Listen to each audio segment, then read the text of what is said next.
Hi. இப்போ நீங்கள் பார்த்துட்ருக்கிறது என்னென்னு உங்களுக்கு தெரியுதா? ஆமாங்க, கல்லுப்பு தான் இது. கல்லுப்பு அதோட பலன்கள் என்னென்னு நான் சொல்கிறேனே.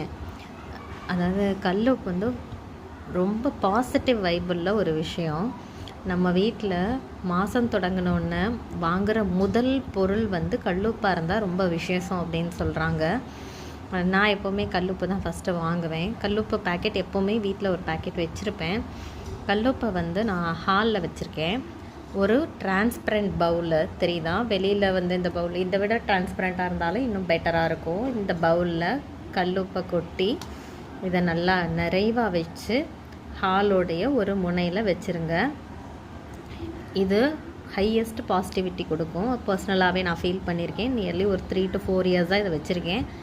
ஒரு 10 நாளைக்கு ஒரு தடவை இதை நான் மாற்றிடுவேன். போய் தண்ணீரில் கரைச்சி விட்டுருவேன். நீங்களும் ஹாலில்